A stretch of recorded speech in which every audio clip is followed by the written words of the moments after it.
Therapy Chat Podcast, episode 131. This is the Therapy Chat Podcast with Laura Reagan, LCSW-C. The information shared in this podcast is not a substitute for seeking help from a licensed mental health professional. And now, here's your host, Laura Reagan, LCSW-C.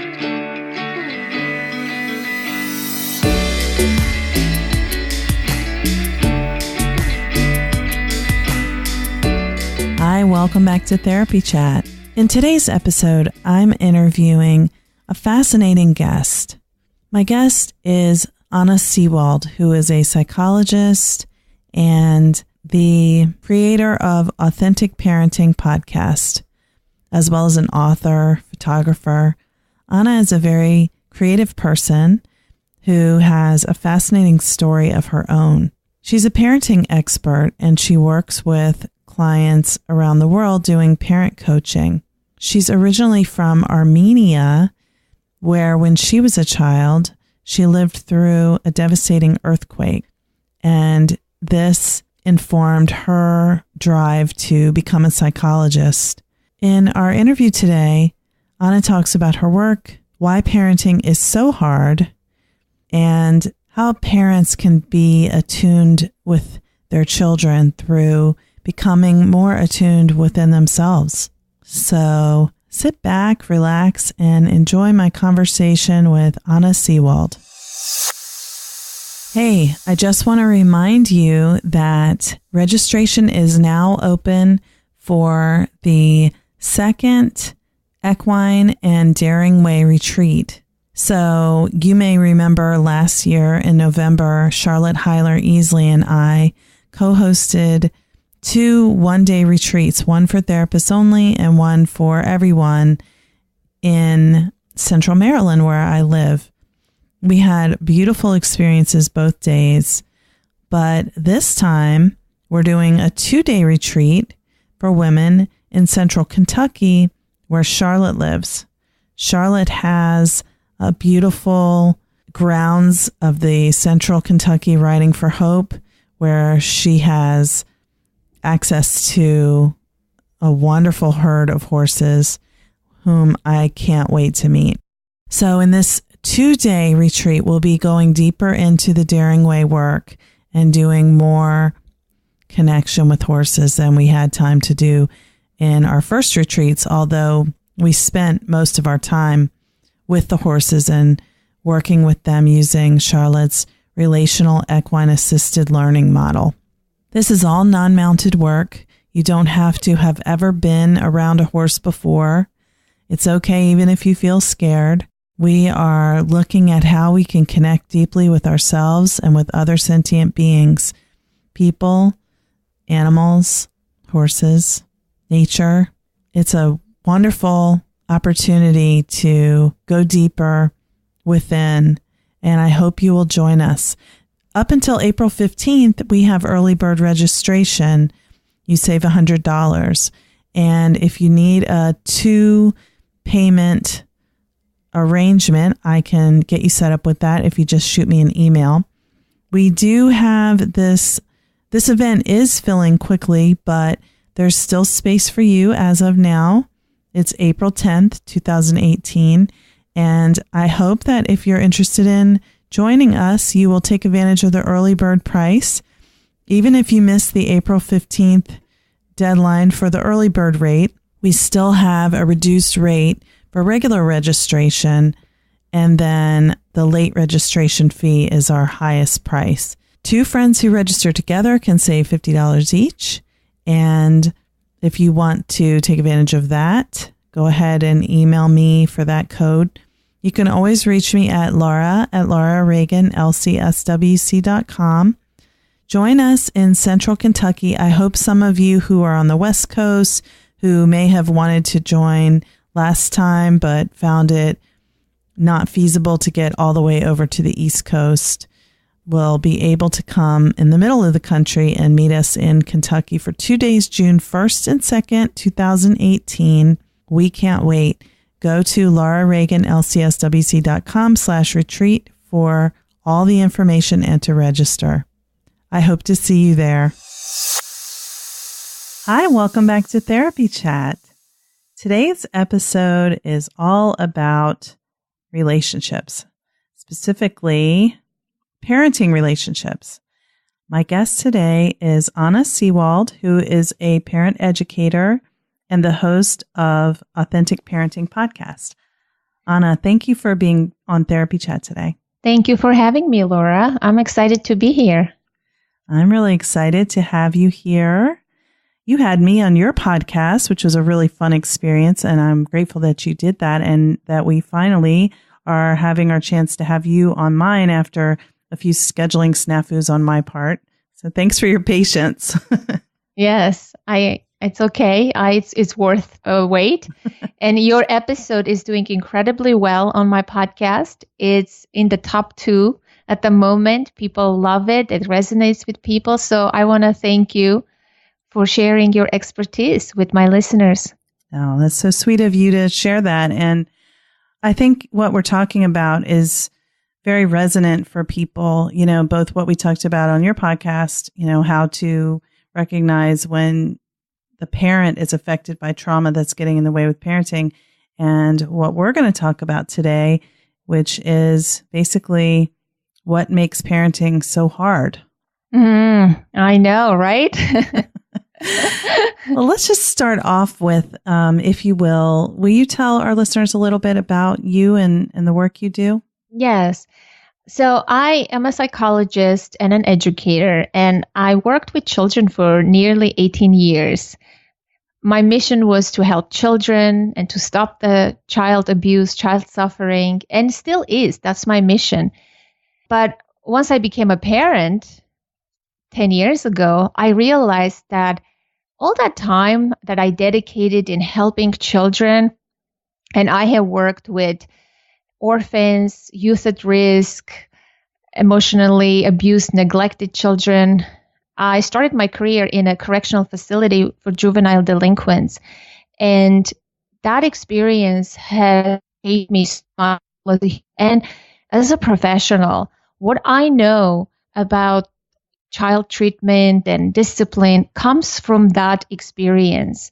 It was really an eye-opening, life-changing, formative experience. I saw a lot of abuse there, physical abuse. And the reason I came to the United States is I, advocated for the rights of those children, and I got a scholarship. I came to study in the United States.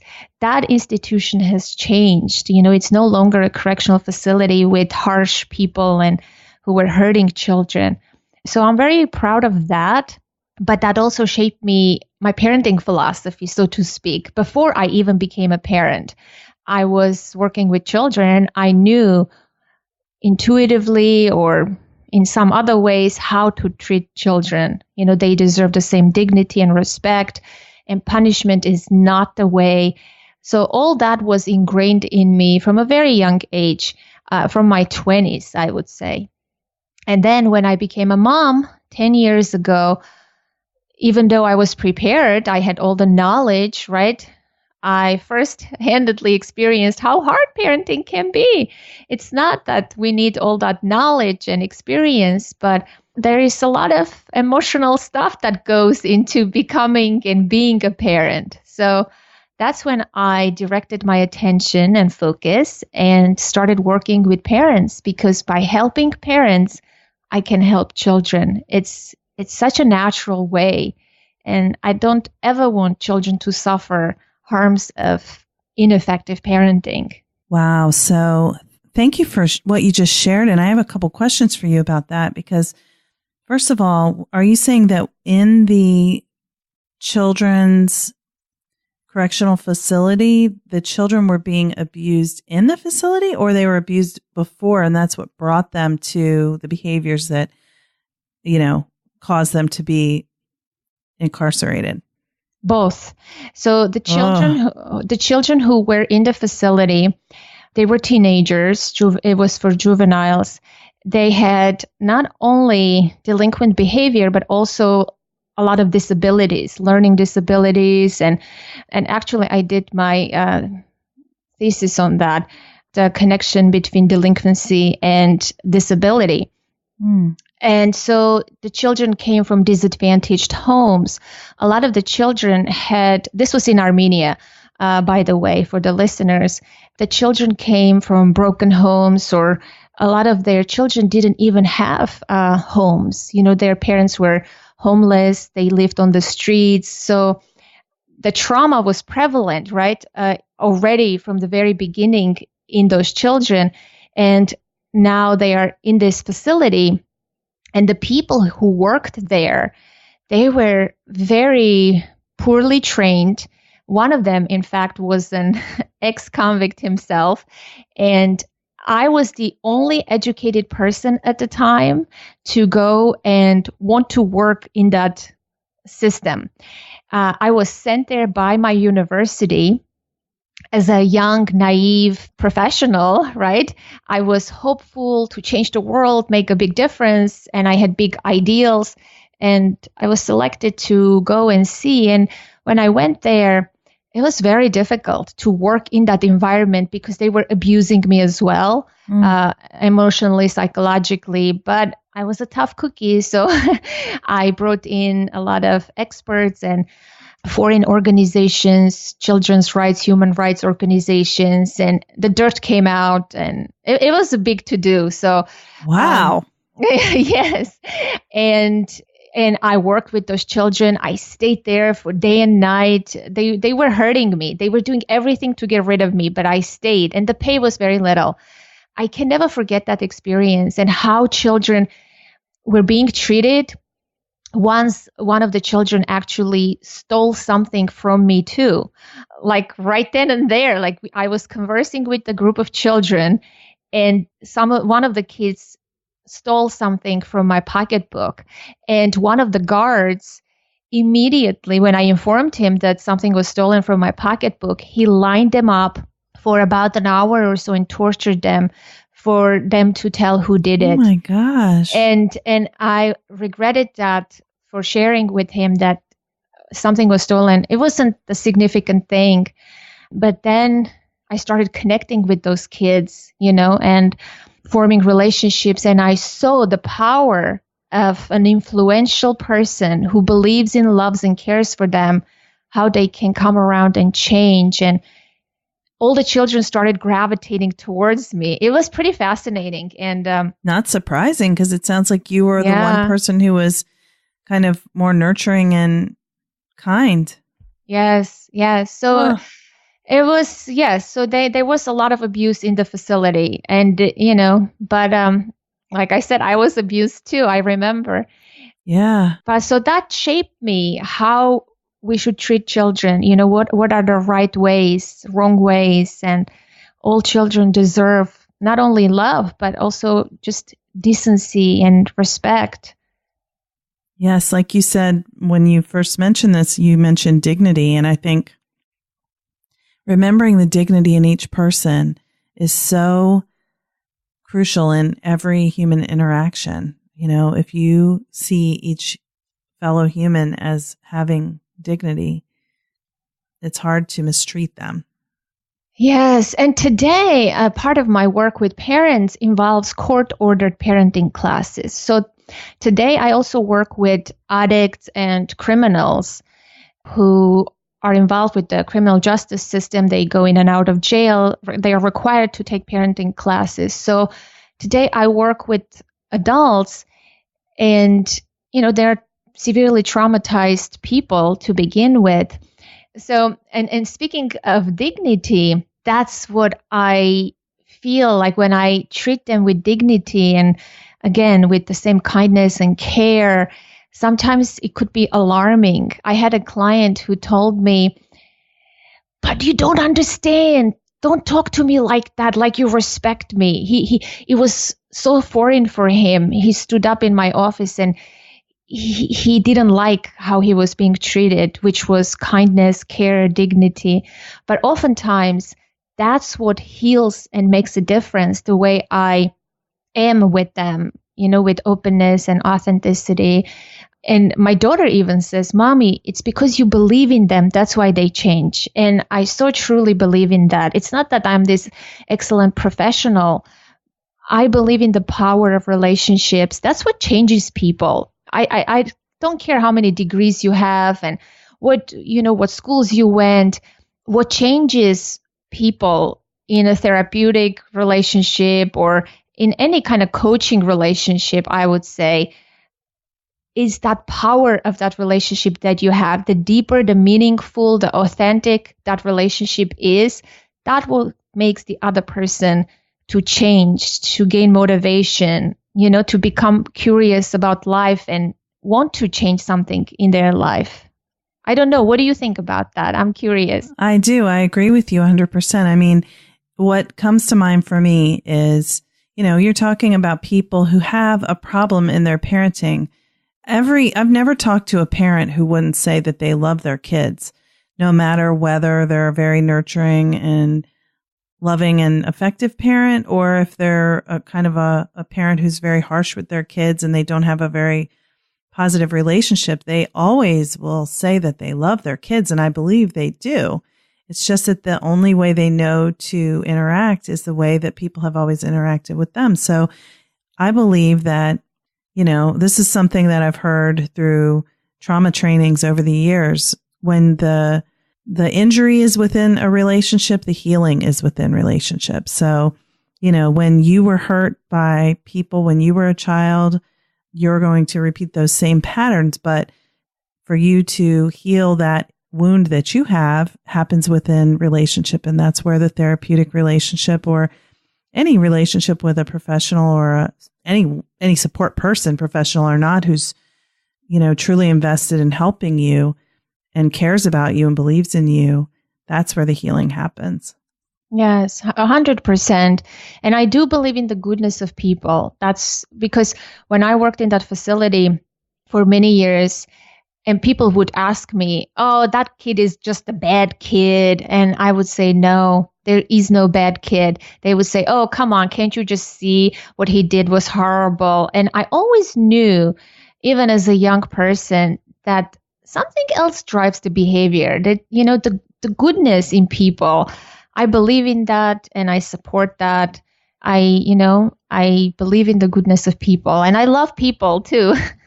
So I agree. I don't believe there are any babies who are ever born who are bad. I know some people might think that's true, but I can't believe it, that it's possible. I think we're all humans. We're all good.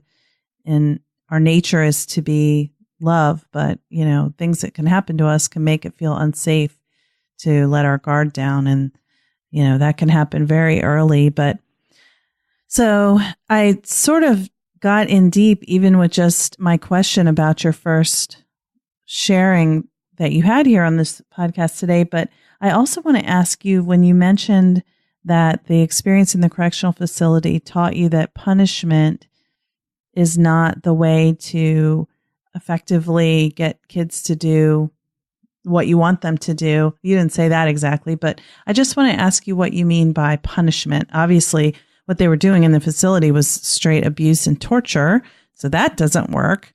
But, some people think of punishment in a specific way, and so I'd like to know how you define that. Punishment, yes, many people confuse the term with discipline oftentimes, right? People say, my husband is the disciplinarian, or I am the disciplinarian, or my child needs discipline. Oftentimes what they mean is punishment. What is punishment? Punishment comes in many different forms and flavors. First and foremost, I think punishment is when you use your size and your power to inflict any kind of pain or unpleasantness to another human being or a child to obey or do something that you wish them to do. So you use your power and size to inflict unpleasantness or any kind of pain. That could be verbal, that could be physical, right? It's a spectrum. It could be on one end to the extreme, it's corporal punishment, spanking, hitting children, and all variations of that. On the other extreme, it could be verbal abuse, put downs, ridiculing children, making fun of them. Or withdrawing your approval and love. Yes, that's another form, right? You withdraw your love and isolate your children. That's why, to me, timeout falls into this spectrum as well, because and many people can disagree, and it's okay. I am not here to change anybody's view like right away. My way is the right way, right? We want to hear everybody. It could be take things away, such as privileges, or using artificial consequences. It's another form of punishment, because you're, again, artificially manipulating and controlling someone else's behavior because you want them to act and behave the way you wish they would. So when you take their screen time privilege away or anything else, that's a form of punishment. It's an unpleasantness inflicted by someone who is in charge or who is powerful. Yesterday, my client told me, my son doesn't brush his teeth. He's 8. So I told him, did you brush your teeth? I asked. He said, yes, I did. Then I said, open your mouth. I looked and he didn't. I said to him, don't lie to me ever. I didn't lie, Mommy. I didn't lie, Mommy. No, you did. And so guess what? No screen time for tomorrow. So that's an artificial, man-made consequence, right? That is not even related to the event. Teeth brushing and screen time don't go together. So a consequence is that something, you spill water on yourself, you're wet. That's a natural consequence. Again, so punishment comes in different forms.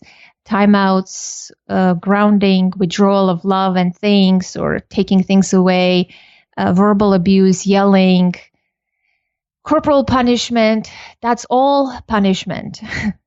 And I created a meme that is floating on social media, and it's been resonating with people, that when we control our children, we lose our influence. And I truly want parents to have influence instead of control.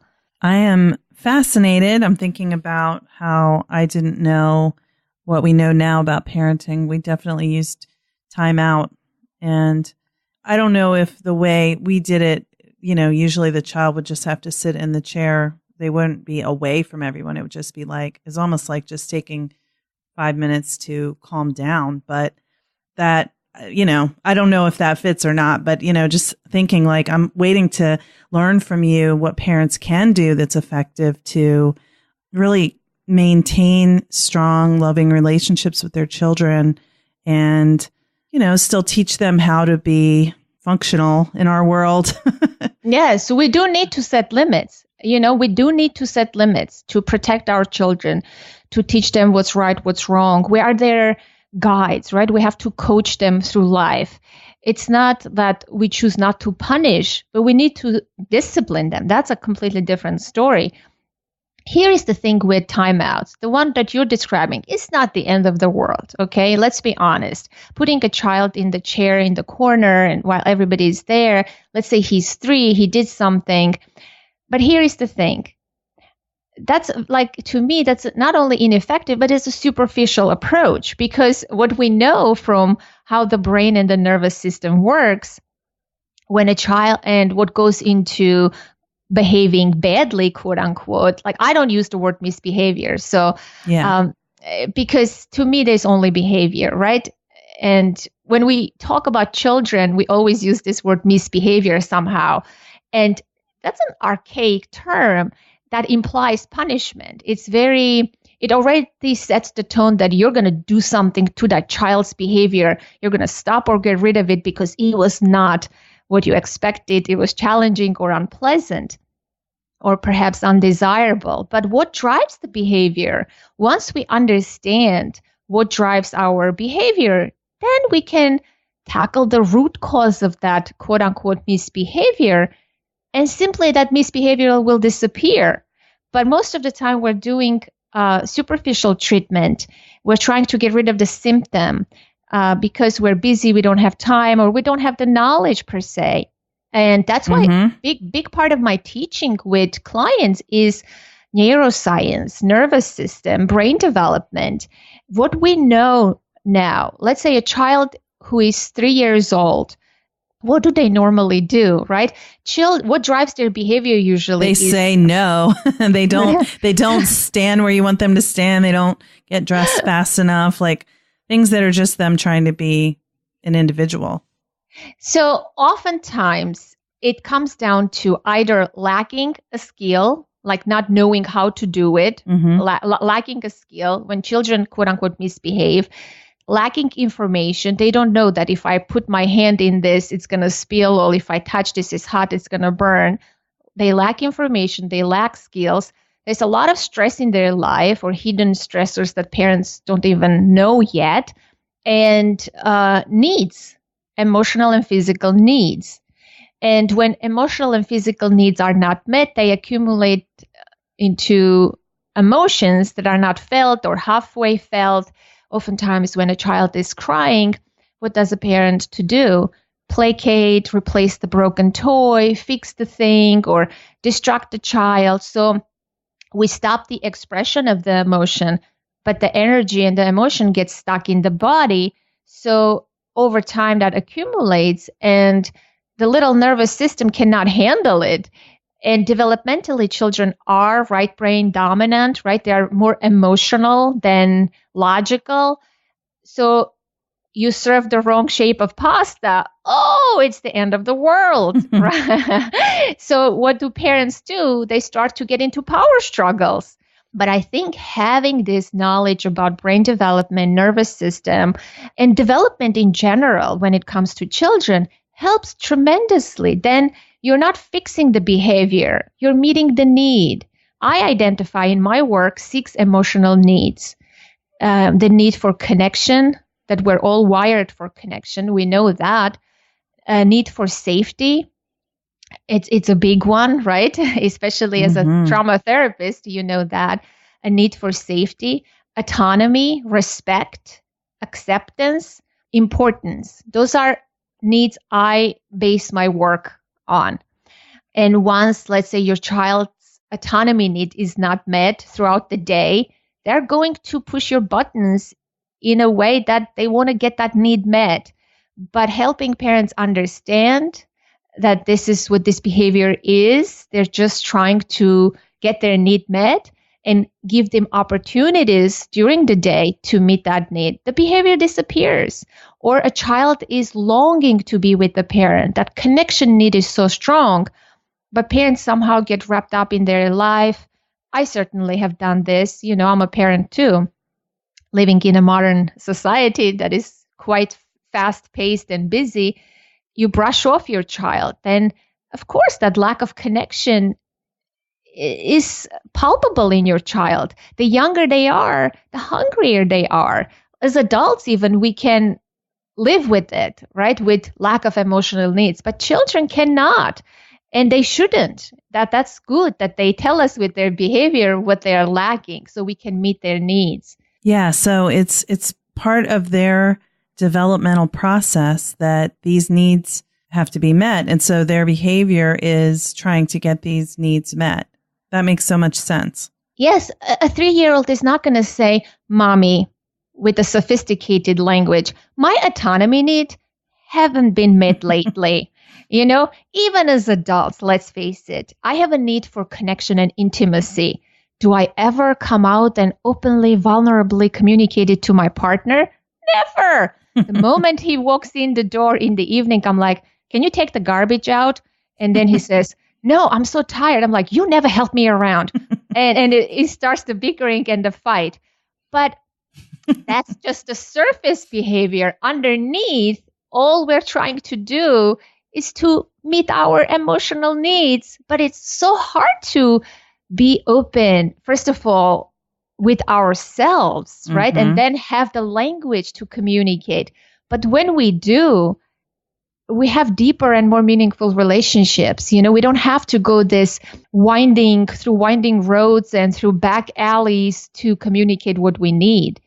That builds intimacy in and of itself when we communicate from our needs. I think if we know what they are. But you know what? Most of the time, people don't know. You're right. And part of my work with parents is to help them in their own needs first and foremost. Because if you don't know what your needs are, right, then how are you going to attune to another human being's unmet needs? Then definitely you're going to get triggered because you have the same needs as they do. Mm-hmm. It's like there's this whole thing going on under the surface with, like, it's as if there's a play behind a wall, and behind the wall is the needs, and what you see out in front is the behavior, and the two people are bickering and, getting mad with each other and frustrated, but really they're wishing to connect. Yes, especially when someone says, leave me alone, leave me alone. I usually translate, get closer, get closer. That's a connection need, but it feels so vulnerable and scary to feel connected, to even want to be close. Again, maybe this goes back into their attachment history as well. The things that we need the most, we push it with more force, right?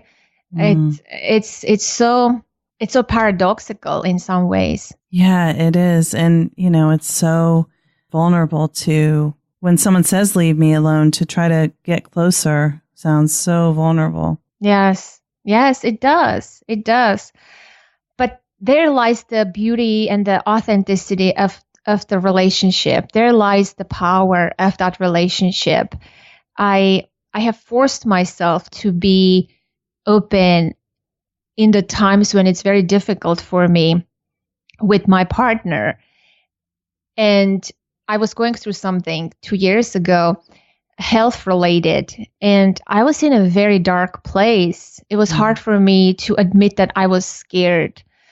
And was I communicating that to my partner? No. Was I snappy and judgmental and resentful and angry? Yes. But then one day I realized that it's not helpful. Anna, what are you doing? You're teaching this to other people, but here you are.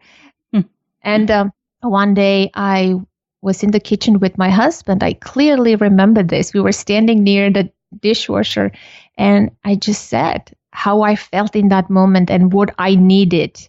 It took me this big amount of courage and openness, but the pain was so big that I couldn't bear it anymore. I said, you know what, I'm just going to do it.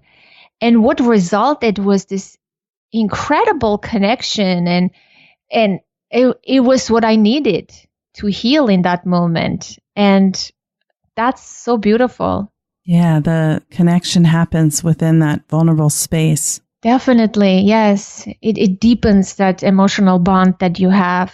So let's talk about how parents can identify what their children are needing and what that brings up for them that gets in the way of that connection. Yes, that could be hard, right? That could be very hard. It's also unconscious sometimes, the child does something and then we don't know what we feel, but we react. And then, that dynamic continues to play out. Yes, and oftentimes it does. And the child will bring up that dynamic over and over again because they need resolution. I think when you are bumping against the same hurdle, against the same challenge over and over again, that should be a sign that this needs to be taken care of. That's the first sign. It's not going to go away on its own. Children have needs, and we do have needs as well. First and foremost, I would say to people, try to identify what your needs are. Our basic needs are safety, satisfaction, and connection. And oftentimes in this day and age, even though we're so connected to the global world with our technology and our screens, but we are very isolated. And we don't have the village. Like Rick Hansen says, we don't have the village. It's a ghost town. Mm-hmm. From outside, it appears that we're so connected. But I think the connection need is an important one. Safety is an important one. The basic sense of safety. If you don't have that, the rest are kind of not there, right? The first one is safety. So the fundamental one is that need for safety. Now, how would you describe safety, Anna? Because I think people think, oh, I'm safe. I have, I live in a safe neighborhood. I have a house to live in. But is that what you mean by safety?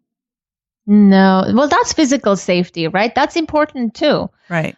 But what we're talking about here is that emotional safety, that hypervigilance that you constantly have, that something bad might happen or going to happen or has happened in the past, that you're hypervigilant. It's usually a sign of trauma, right? That our basic sense of safety is shattered. Physical safety is great, yes, but are you safe in your own world? Are you safe by yourself or with your partner? Like the example I gave, are you safe enough to come out and say, I am scared of dying to your partner? That's the safety I am talking about. Where you feel non-judged, where you feel accepted with all your emotions or your thoughts and flows and minuses and everything. Oftentimes, that acceptance is missing from our lives. We may say, oh, I accept you, but do we really? What does acceptance feels like to the other person? If we're judging that person, then we're not accepting them fully. And that person is not going to feel safe in that relationship. It's a very nuanced thing. And we can talk about this for a long time, how that safety is. But yes, I am not talking about that physical safety, more about that emotional safety. Yeah, thank you for breaking that down, because I think, I'm thinking about you saying that we need safety, satisfaction, and connection. And I'm imagining people thinking, well, I'm safe, without really thinking about how safe do I actually feel? Even if I'm physically safe, am I afraid? Do I feel like something bad's going to happen? Do I feel like I'm going to be alone and no one cares, Yes. And that sense of safety, the opposite of safety is threat, right? Oftentimes what I see in my private practice today is many people live in a state of chronic stress, and that triggers their threat system, and they don't feel safe. Everything is a threat to them. So when you're not feeling safe, you're feeling under threat. So your threat system is activated, either or, right? Either your threat system is activated or your safety system. So because we live in this modern, fast-paced world, there's so many stressors that come at people, especially parents, especially moms, that they don't recognize that they are under a tremendous amount of stress, and that triggers their threat system, and they act and behave in the world as if everything is an emergency. They see things negatively. They're overwhelmed and burdened, burnt out, and they don't have enough to give it to their children. And their children become a source of stress for them, oftentimes, a source of threat. Because when you are under a threat, everything appears to be a danger or harm, even your children. Same is true for children in terms of their parents. When a child is feeling chronically stressed, which I see oftentimes, this is when children don't listen to their parents. Parents will say, he doesn't listen. And the reason for that is when we are feeling tremendous amount of stress, especially children, our prefrontal cortex shuts down and we are in survival mode, right? Fight, flight, or freeze. And when you're in that state, you can't think clearly. It's still tension. Learning gets affected as well. So we see a whole generation of children who are falling into this category. And why is that? Well, let's look at the stress level that children are. And oftentimes people will say, what kind of stress they have in their life? They have a good life. They have everything. If anything, they're stressed because they have too many good things. It's like, no. Yes. Number one, children don't play. They don't play outside. They don't socialize with other children in an unstructured way. the way we did. They go to school, they go to structured activities.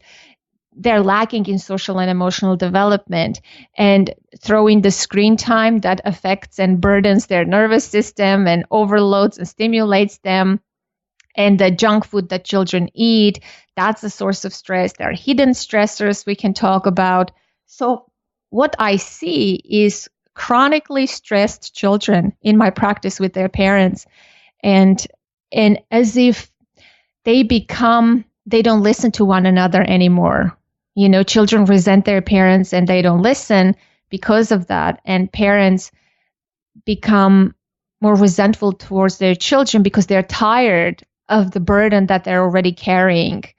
And when your child says, "Mommy, can you read another story or play with me in the evening?" when you already used up all your internal resources and energy, you're like, "No, would you just go to bed already?" You just don't want to deal with that anymore. Yeah, the parent is so depleted and exhausted and needing their own time, which is real. They feel that way, but it feels like the child's need is just another demand on them. And it's just another way that they're being kind of bombarded with Yes, absolutely. demands and responsibilities. Yes, absolutely. This is why it's so important to look at your life and what I say, identify where your stress comes from. Minimize, reduce, eliminate your stressors as much as you can. And the fourth step, manage your stress. This is self-care to me. If you do this on a regular basis, then you will have more room and openness, sense of safety and ease and patience. And you'll be calmer with your children. What sucks up your energy? Where does your attention go? How do you spend your time? Those are the suckers of energy, right? And many people are like, "Oh, but that's life, But we need to do something about it. Yeah, so often, we do lead busy lives, but there are many things that we kind of add on to our own plates, where we demand things of ourselves, like we demand that we look a certain way or that our house looks a certain way or that we, have certain things or that our children look and behave a certain way and that they do certain activities that all the other children are doing. Yes. And make homemade meals. Better be gluten-free. Better be this, better be that. And, social media makes people less happy and more anxious. Also, because you see everybody's doing it, quote unquote, right and better than you. So that depletes more resources from you. The first thing I recommend to my clients is, cut down on the social media consumption and just get rid of Facebook from your phone. Like, I don't have Facebook on my phone. I don't have email on my phone, or I do put parameters how I live my life so that I can be in charge of where my limited resources go to. Because again, I want to give it to what matters most, my family, myself, and my loved ones. Yeah. So what do children need from the parents when the children are so stressed and the parents are so stressed? What do children need their parents to give them? They need their parents just to be with them. It sounds ridiculous, but one of my clients, her son was exhibiting all the behaviors that was really calling for connection. And when I said, he's just wanting to be close to you. And she's like, "Really? Is that what it's?" "Yes, it is." She's like, "Okay, maybe this weekend I can get a babysitter to watch my daughter. I can plan on having a date with my son. We can go to this restaurant. Then we can go and have this. We can do this activity." I said, "Just stop right there. Don't make this more complicated and more work for you than it should be. Your child doesn't need some extravagant activity, an outing, a special thing, like 20 minutes car ride to a restaurant, then some formal semi-formal dining experience with you than some activity that is, again, overstimulating and not even, it's not involves the two of you. Yes, you're physically there, but that's not what he's craving. He's craving emotional connection. And then she said, you're right. I'm going to waste like 4 hours and plus money for the babysitter. And I said, yes, you have to open up pockets of time in your day to connect with your child. It doesn't have to be some kind of activity. It's just a check-in with a human being, just like you would with a partner, with a loved one, one-on-one. 5 minutes here, 3 minutes there, 10 minutes in the evening. If you have extended time, even better. Chill out together, cuddle, read, whatever that makes you see the other person's soul and connect emotionally. That's what children need. They don't need all this stuff that parents think they need, It's just hanging out together, asking questions, or sometimes just being in the room. My daughter oftentimes would say, Mommy, I'm doing homework. Can you just come and read your book on my bed in her room? I'm like, yeah, sure. Just your presence. Sometimes when they're doing something, it could be nonverbal. You can just gaze at them, the way they play, the way they do something, instead of just sneaking your phone and just responding to some message, right? That's what children need, that undivided attention, presence, full presence that is nourishing them, their nervous system to be safe.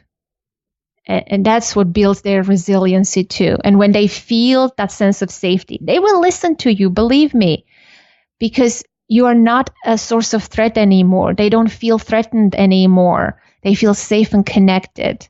Wow. So simple. It is. Yes, it is very simple. I think we overcomplicate things. That's the problem. Yeah. It's like they just want us nearby because they want us, because they love us, and they want to feel comforted to know we're near. Yes.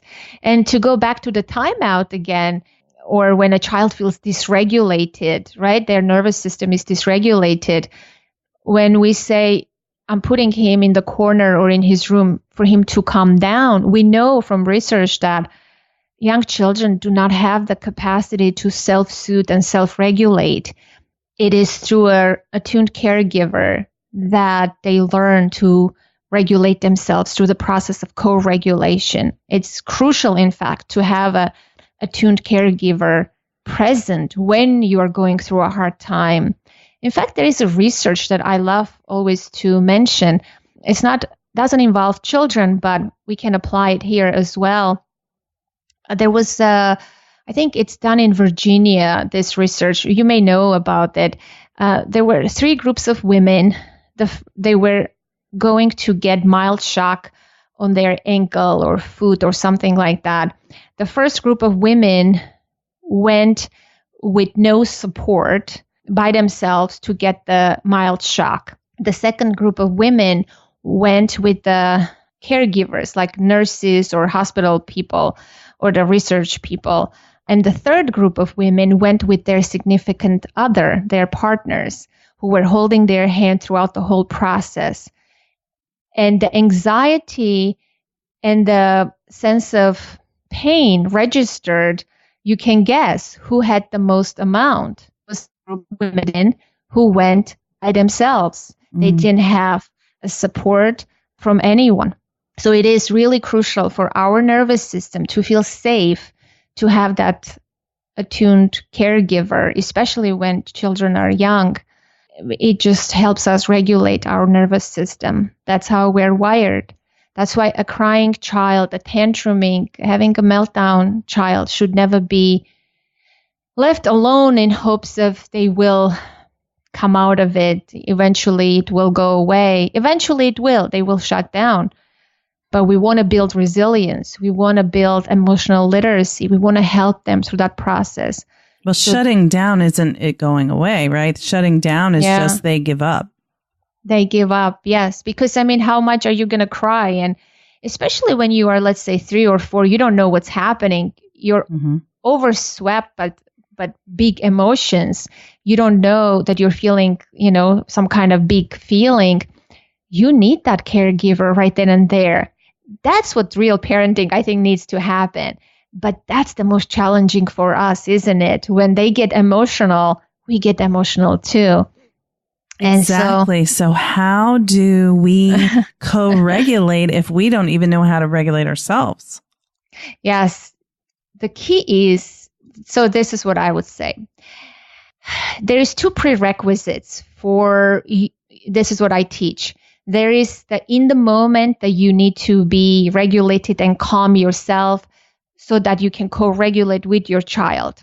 But before you get to that state, there are 2 prerequisites. You need to have a different mindset about behavior, which we talked about a little bit, about needs, behavior. That understanding is important, and a little bit of science, the brain development, right? You need that before doing any work in the moment. And again, you are a human being. Just because we know this stuff, I know this stuff, it doesn't mean I'm always regulated, calm, and present. I'm a human being. There's all sorts of turmoils in my life, I lose my temper and cool. And our goal, and I want parents to tune into this, is never to stop yelling ever again, or to never ever get upset or fly off the handle. That's never going to happen, because then you're not human. You're wired that way. We have a nervous system that is there to protect us. So those prerequisites you have to do in the beginning. But in the moment, what you can do is, what's helpful for people that I work with is, first of all, like, you are not entering into the scene with the mindset, oh my God, my child is misbehaving, right? Mm-hmm. You're entering into the scene that my child is dysregulated. You're coming already from a different perspective of a helper, that it's not about you. This is not a personal thing, because the prerequisite, when I mention, is important. Oftentimes, you will take it personally because your stress response gets activated and now you're triggered. Then it's too late. When you are in the moment and you get triggered, the best solution would be to step away from the scene. Go get a drink of water, do some breathing exercise, some self-compassion, mindfulness thing for a few minutes, and regain your balance or your equilibrium to come back to that scene and handle the situation. Otherwise, it's going to be an ugly scene, because when you're hijacked emotionally and your child is hijacked, then, it's going to be a power struggle. It's like 2 wild animals. Yes. Then it's fight or flight, and it's not effective. So the key for an adult, at least, you can recognize that. What are you sensing in that moment? I think embodied awareness, deepening your body awareness is key. It's this big part of my work. Your senses. Know when you get agitated, when you're getting that stress response gets activated, it's slowly coming, right? Maybe you get a sense of heat or tightening or tingling, things like that, because there's always physical signs. And once you recognize those signs, then you can do something about it. But if you miss that, then it's too late. Then you're going to yell and scream and do something that you're going to regret. Let's say that happened. Then you need to repair that rupture with your child. That's okay too. That's a teaching moment as well. But what you can do in that moment is, what I teach parents to do is come up with a phrase. If you are a word person, come up with some kind of a phrase like, I am helping my child in this moment. There is no emergency. This is not an emergency. My child is dysregulated. Some kind of phrase like that will help you orient yourself. I also would love to say that give yourself a hug in that moment, perhaps. Put your right hand on your heart and do some breathing exercises. 3 breaths. On a count of 2, inhale. Exhale on the count of 4. Exhale has to be longer than the inhale to engage your parasympathetic nervous system. And when you put your hand on your heart, the cortisol that is in your body, oxytocin counters that cortisol, so you're feeling better. And, you're more regulated now. You're regulating yourself. And that takes a couple of seconds. It shouldn't take more than a minute, right? The situation is still there. Your child is still throwing a tantrum or having a fight with a sibling or whatever the situation is. But your presence, the way you enter that scene is significant. So that self-compassion piece, giving yourself a hug or saying those phrases or doing the heart on your hand, something that works for you. But if you're a visual person, having a scene, a safety scene or some kind of soothing person or activating something visual that you cultivate prior to that is helpful too. Those are practices that we cultivate before I walk people through before they get into the moment. You cultivate your own thing so you can access in the moment. Whether you are a word person or a visual person, you do that step in the beginning. And then, surprisingly, it's not as scary and as alarming. And I do this with my child all the time. Then I teach parents 5 steps how you can create emotional safety and tune into their feelings in the moment and guide them through that process. Then you do that. You validate, you listen, you don't change the subject, you tune into their inner experience. And that takes like 30, 40 minute maximum. Often, sometimes it could be 20 minutes, the whole thing, depending what's happening. But it has to run its course, right? That emotion in your child has to run its course. And once it's over and you did all the steps, I know it sounds maybe confusing that I say it this way, but the last step always, when a child is done with the big feeling, the child will change the subject or have a realization or come up with the solution to the existing problem. That's when you know that the child completed the emotion and they're no longer in it. And a parent participation here is very minimal. You just need to be present and say very little, but you need to communicate safety and compassion through your gestures and your facial expression and your tone of voice if you choose to say a few things when a child is highly dysregulated, because words don't have power in that moment. What has power over your child is your regulation. And when you bring yourself to that regulated state, that in and of itself will help soothe your child's nervous system and their brain. Oh my goodness.